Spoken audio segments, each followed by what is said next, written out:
ओम सजात्म स्वरूप परम गुरु शुद्ध चैतन्य स्वामी ने नमः। अप्पा सो परम अप्पा, आत्मा ही परमात्मा है। ऐसे परमात्मा दशा को प्राप्त करके उस परमात्मा अवस्था में अर्थात अपने स्वरूप और स्वभाव में अनंत काल के लिए लीन होने का प्रयास और पुरुषार्थ करना, यही एकमात्र साधक की सच्ची साधना होती है। इसलिए कहा, एक निज ध्रुव धाम पर अर्थात जो अभेद अखंड एक परिपूर्ण तत्व है, उसको अपने दृष्टि में ऐसे दृढ़ता से जमाएं। कैसी दृढ़ता? कि पंच परमेष्टि की तरफ भी लक्ष्य न जाए, देव गुरु शास्त्र की तरफ भी उपयोग न जाए। अंतिम अवस्था है ये। कब आती है ये अवस्था? कि जहाँ संसार से तो 100% उपयोग उसका हट गया, 100%। ये ध्यान की अवस्था है, सच्चे ध्यान की। जो ध्यान निर्विकल्प शुद्धोपयोग की तरफ ले जाए, ऐसे जीवों की यहाँ बात चल रही है कि छठे गुणस्थानवर्ती भावलिंगी मुनि संसार से तो संपूर्ण हट ही गए, लेकिन आहार विहार निहार की क्रिया, पंच महाव्रत और 28 मूल गुण पालने की क्रिया, इनको भी जो हेय मानते हैं, बोझा रूप मानते हैं। और आगे बढ़ के मैं आत्मा हूँ, मैं शुद्धात्मा हूँ, मैं परमात्मा हूँ, मैं जाननहार हूँ, स्वयं से स्वयं को जानने वाला हूँ, जो जानने में आ रहा है वही मैं हूँ, ऐसा जो विकल्प, शुद्ध विकल्प, उस विकल्प को भी जो हेय मानते हैं। अब विचार करें कि जिनका पर से तो लक्ष्य छूट गया, लेकिन अपने पर्याय से भी उपयोग हटाकर जो पर्याय में अद्भुत आनंद और शांति और सुख का अनुभव हो रहा है, ऐसे गुणों के भेदों से भी उपयोग और लक्ष्य को हटाकर एकाग्र एक अभेद अखंड तत्व में अपने निज रूप में अपने उपयोग से उपयोग को जोड़ते हैं। ज्ञान से ज्ञान को ज्ञायक में जोड़ते हैं। ऐसे जीव यानी छठे गुणस्थानवर्ती भावलिंगी मुनिराज, उसके पहले ये दशा नहीं आती है। इसलिए सच्चा ध्यान भावलिंगी मुनिराजों के ही होता है। ध्यान होता है और उसके पहले पांचवें में उसका अभ्यास होता है। उसे व्यवहार ध्यान कहा पांचवें गुणस्थानक में, क्योंकि अभ्यास है। और छठे में निश्चय ध्यान, धर्म ध्यान, क्योंकि वो धर्म ध्यान उन्हें शुक्ल ध्यान की ओर ले जा रहा है। पांचवें में तो शुक्ल ध्यान तो बहुत दूर, कोसों दूर है। अभी निश्चय धर्म ध्यान भी पांचवें गुणस्थानक में नहीं है। पांचवें में व्यवहार धर्म ध्यान होता है, अर्थात उसका अभ्यास होता है। और छठे गुणस्थानक में जब एकाग्र अपने निज रूप में होकर जो 10 यति धर्म या मुनि धर्म पर्याय में प्रकट होते हैं, 10 लक्षण कहे ना, ये 10 लक्षण, ये 10 धर्म उन्हें करने नहीं पड़ते हैं, सहज ही प्रकट होते हैं। और पांचवें गुणस्थानक में उसका अभ्यास होता है। फिर वही बात, और उसके आधार पर ये अनंत ज्ञान, अनंत सुख, अनंत वीर्य, अनंत दर्शन, अनंत अनंत अनंत अनंत गुणों में जो एक रूप होते हैं। अब विचार करना कैसी मुनि दशा होगी। क्या उन्हें इन संसारियों के विकल्प आएंगे? क्या प्रवचन करने के विकल्प आएंगे? दूसरों को सुधारने को, उनको मोक्ष मार्ग पे लगा दूं, ऐसे विकल्प आएंगे? नहीं आएंगे। क्या ऐसे भावलिंगी मुनिराज शहरों में तो छोड़ें, गांव में भी नजर नहीं आएंगे? क्योंकि मुनिराजों को सिर्फ और सिर्फ एकांतवास, क्योंकि एकत्व भावना, अपना एकत्व अपने स्वरूप में करना है। कब? कितना? अनंत काल के लिए। ये तो अंतर्मुहूर्त होता है, लेकिन उनका लक्ष्य क्या होता है? अनंत काल के लिए अपने स्वरूप और स्वभाव में कैसे लीन हो जाऊं, ये लक्ष्य है। इसलिए कहा, अब आगे बताते हैं। ये दशा तो बता दी, ऐसे दशा तक हमें पहुंचना है, परंतु नहीं चलेगा जब तक रहेगा लक्ष्य पर का। अब पर की श्रेणी समझ गए ना? ये परद्रव्य पर भाव तो बहुत दूर, लक्ष्य। परंतु जिसे हम प्रशस्त राग कहते हैं, देव गुरु शास्त्र का राग। राग तो राग है, वो प्रशस्त अप्रशस्त नहीं होता। व्यवहार की अपेक्षा से कहा गया, जब तक व्यवहार में है तब तक प्रशस्त अप्रशस्त श्रेणी को समझना पड़ेगा, उसके अनुसार यथार्थ व्यवहार करना पड़ेगा। क्या अच्छा है, क्या बुरा है, क्या सही है, क्या गलत है, इसका भेद करना पड़ेगा। बिल्कुल, ये व्यवहार। लेकिन हमारी अभी चर्चा चल रही है परमात्मा पद को प्रकट करने की, निश्चय की, आत्मलीनता की। और यह लीनता बिन राग के छूटे, बिन राग के छूटे, ये बंधन कैसे टूटे? बंधन कैसे छूटे? कर्म के बंधन नहीं टूट पाएंगे। जब अपने स्वरूप में लीन होते हैं तो ये कर्म की बंधन रूपी बेड़ियां तड़ तड़ तड़ तड़ तड़ तड़ करके टूटती है। अब समझना, जो भक्तामर स्तोत्र की बात आती है, कोई 44 गाथा कहता है, कोई 48 गाथा, जो भी हो, उन मानतुंग मुनिराज को बेड़ियों से जकड़ा दिया गया और उन्होंने भक्तामर की रचना की और एक एक रचना करते गए और एक एक कड़ी टूटती गई। बेड़ियां टूटती गई। ये अर्ध सत्य है। क्या? अर्ध सत्य है। और आज लोग सिर्फ भक्तामर की आराधना को धर्म मान लेते हैं। स्तुति है आदिनाथ भगवान की, और कुछ नहीं है। यहाँ हम समझ रहे परमात्मा पद को प्रकट करने की प्रक्रिया, और यहाँ पहले कह दिया कि परमात्मा की आराधना भी आत्मा से दूर ले जाने वाली है। निश्चय को समझना है। साधना के लक्ष्य से कथन चल रहा है। अपेक्षा समझनी, किसी व्यवहार का निषेध नहीं कर रहे हैं, लेकिन आज जनरली हम देखते हैं इस मार्ग में आने के बाद भी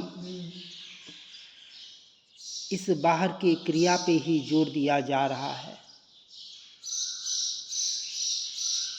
हाँ, एक बात अच्छी है कि वहाँ बताया जा रहा है कि वास्तविक ये धर्म नहीं है। जब धर्म नहीं है तो जोर क्यों दिया जा रहा है, हमारा ये प्रश्न है। तो जोर वहाँ दें, और खास करके संत लोगों को ये ध्यान रखना है, आगेवान जो है, कि गुरुदेव ने हमें परिपूर्ण निश्चय का मार्ग बताया है, यथार्थ परमात्मा तत्व की बात बताई है, तो पूरा जोर उस पे दिया जाए, तब जाके ये राग टूटेगा। ये मैंने बताया ना, पाप जितना खतरनाक नहीं है उतना ये पुण्य का राग खतरनाक है। अनादि काल से इसी में तो अटके, परमात्मा के समोषण में गए तो महिमा परमात्मा की आई, उनके वाणी की आई, समोषण की आई, वहाँ के दृश्य की आई, लेकिन निज आत्मा की महिमा नहीं कर पाए, परमात्मा के सामने जाके तो इससे खतरनाक वस्तु क्या होगी कि जब प्रत्यक्ष परमात्मा मिले फिर भी हम अपनी आत्मा की पकड़ नहीं कर पाए। इसलिए तो ये पंचम काल में आना पड़ा, हाँ नहीं तो महादेव क्षेत्र में होते और वहीं से मोक्षगामी बने होते। फिर भी खेद मत करना, आए उसकी बात नहीं, ये मार्ग मिल गया उसकी बात है। जो मार्ग वहाँ सिमंदर स्वामी बता रहे हैं वही मार्ग हमें यहाँ सुनने पढ़ने को मिल रहा है। प्रत्यक्ष परमात्मा की वाणी ही समझनी है, पर कैसे? सुनने पढ़ने के लिए नहीं, गाथाओं का रटन करने के लिए नहीं, गाथाओं को याद करने के लिए नहीं, अपनी अंतरात्मा का, अपनी आत्मा का, अपने स्वरूप का, स्वभाव का आश्रय लेके उसमें स्थिर होने के लिए। नहीं तो वापस उन मंत्रों में और बाहर ही अटकना हो जाता है। देखो इस मार्ग के जीव भी 99% यही काम चल रहा है, लेकिन हमें वो 99 में नहीं, हमें तो उस 1% वाले में आना है, सच्चे साधक बनना है। इसलिए कहा जब तक रहेगा लक्ष्य पर का राग छूटेगा नहीं, बिन राग के छूटे जगत का बंध टूटेगा नहीं। तो क्या चल हो स्वयं में लीन, अब दुखमय कर्म घन मत कमा। क्या कहा? धन मत कमा। ये दुखमय कर्म रूपी धन, बाहर का धन कमा रहा है ना, तो ये कर्म बांध रहा है, कर्म रूपी धन कमा रहा है। पर में लक्ष्य करके पर की कमाई कर रहा है और उसमें खुश हो रहा है, उसमें आनंद मान रहा है। करोड़ों मिल गए, लाखों मिल गए, अरबों मिल गए, उसको अपना वैभव मान रहा है। कहाँ कैसे जीव भटक रहा है, जो दुख के ही कारण है। पहले धन कमाया, फिर धन कहाँ खर्च करूं, कैसे बचाऊं, कहाँ लगाऊं, कैसे उसकी रक्षा करूं, उसमें लग रहा है और अपनी रक्षा करना भूल जाता है। रक्षा स्वयं के भावों की करनी थी और कर रहा है रक्षा पर की, अपने भावों को बिगाड़ रहा है और स्वयं के पांव पे कुल्हाड़ी मार रहा है। ये जीव की दशा, और इस दशा से जागृत करा रहे बार बार हर सूत्र के द्वारा, ग्रंथ नहीं, हर सूत्र के द्वारा, कि हे जीव अब तो जाग जा, अनादिकाल से सोया था इस मोह माया की नींद में, अब सोने का समय नहीं है। जाग जाना दान, क्यों तू सो रहा, खेत में विषयों के बीज क्यों बो रहा, जाग जाना दान, क्यों तू सो रहा। जगा रहे हैं हमें गुरुदेव, जगा रहे हैं हमें ये शास्त्र। किसमें? अपने स्वयं के स्वभाव के प्रति जगा रहे हैं कि हे जीव इस मोह माया की नींद से जाग, ये खुली आंखों से भी तू सोया हुआ है, खाते पीते उठते बैठते तू सोया हुआ है, क्योंकि तेरा उपयोग स्वयं के प्रति नहीं है, तेरा कार्य जानना जानना जानना है, और तू जानने वाला रह जाएगा तो समझना तू जाग गया है। जाग गया। तेरा स्वभाव ज्ञाता दृष्टा भाव, स्वयं से स्वयं को जानना तेरा स्वभाव है। हे जीवात्मा, हे शुद्धात्मा, हे धर्मात्मा, परमात्मा बनने की ओर प्रयास कर।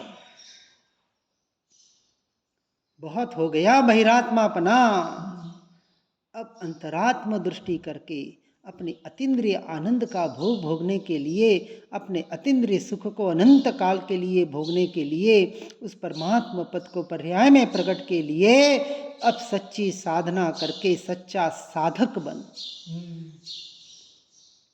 सच्चा साधक अर्थात सच्चा श्रावक बन। वही श्रावक कहलाने का अधिकारी है। अन्यथा तो ठीक है, व्यवहार से अपने आप को श्रावक कह ले, मान ले और अपने को परमात्मा भी मान ले, ऐसे कहने मानने से काम नहीं होगा। साधना होती है, बिना साधना के साध्य की सिद्धि नहीं की जा सकती, और संसार में रह के तो बिल्कुल नहीं की जा सकती। जो ये मान्यता श्रद्धा में जिन्होंने पक्का कर लिया कि घर में रह के हमारा काम हो रहा है, वो अपने आप को ठग रहे हैं। अरे वैराग्य का मार्ग है, संसार से छूटने का वितरागता का मार्ग है। 6 खंड के अधिपति जिनको उस वैभव को लात मार के अपने निज वैभव की साधना के लिए वन जंगल में निकल गए। मखमल पर चलने वाले कांटों पर चलते देखे, जिनके सरसों के दाने चुपते थे। हाँ, प्रेमी हमने कर्मों से लड़ते देखे। वो मोक्ष के प्रेमी, वो कर्मों से नहीं लड़ रहे हैं, ये तो व्यवहार का कथन। बाहर से दिख रहा है, देखो कितने परिशव उपसर्ग सहन कर रहे हैं, कर्मों से लड़ रहे हैं। नहीं, वो तो अपनी आत्मा की अनंत काल के लिए स्थिरता का पुरुषार्थ चल रहा है। ये मुनि दशा। और कैसे विचार नहीं किया, एक एक रानी छोड़ रहे, बोला एक कायर नीचिया, एक रानी छोड़ता है। ये सब छोड़ के आ गया मैं, चल जिस वेश में है चल, वेश तो चाहिए ही नहीं, सारा निर्वस्त्र होके तो मुनि दशा को प्राप्त करना है। ये खुददारी, ये खुमारी, ये दृढ़ता उस जीव के आती है। ठीक है, अभी वैसा सहनन नहीं मिला है, वैसी पर्याय नहीं मिली है, कोई बात नहीं, उसका भी खेद नहीं, मिलेगी, वो भी मिलेगी आने वाले जल्द से जल्द भव में मिलेगी। अब भव भ्रमण नहीं, जल्द से जल्द कुछ ही भवों में ऐसा भीतर से दृढ़ श्रद्धान प्रकट होता है। निर्णय किसके आधार पर? देवगुरु शास्त्र के कथनों के वचनों के आधार पर और स्वयं के श्रद्धान के आधार पर। नहीं, जिनवाणी मौन है, गुरु भी मौन ही होते हैं। ये भीतर से स्वयं से प्रकट होता है, ये श्रद्धान, और उसका आधार देवगुरु शास्त्र है। देवगुरु शास्त्र हमारा श्रद्धान नहीं करा सकते, श्रद्धान स्वयं से स्वयं का होगा, और स्वयं के सम्यक दर्शन का और मोक्ष का श्रद्धान भी स्वयं से होगा। इसलिए कहा, हे जीव, निश्चय से तू ही तेरा देव है, तू ही तेरा गुरु है, सब कुछ तुझ में ही है, मुझ में मेरा है, तेरा मुझ में नहीं और मेरा तुझ में नहीं। एक घाव दो टुकड़े, यहाँ भेद और वहाँ छेद, भेद छेद करी आत्मा अरिहंत रूपी थाय। जिसने अपनी आत्मा का सारे पर समय से स्व समय और पर समय का भेद करके आत्मा में स्थिर हो गए, ऐसे सच्चे मुनिराज उस मोक्षगामी दशा के सच्चे अधिकारी है। और ऐसे सच्चा अधिकारी बनके हमें भी उस मार्ग में आगे बढ़ने का प्रयास और पुरुषार्थ करना है। यही हमारी साधना और आराधना बनी रहे। इसी भावना के साथ ओम नमः सिद्धम। सहजानंदी शुद्ध स्वरूपी अविनाशी में आत्मस्वरूप, देह भिन्न ज्ञाता दृष्टा में, चिन्मय चेतन निज गुण भू। यद्वाद नए षट द्रव्य गुण पर्याय और प्रमाणिका जड़ कर्म चेतन बंध का अरु कर्म के अवसान का कह कर स्वरूप यथार्थ जग का जो किया उपकार है इसके लिए जिन वाणी माँ को वंदना शतवार है वंदना शतवार है वंदना शतवार है। ओम नमः सिद्धम।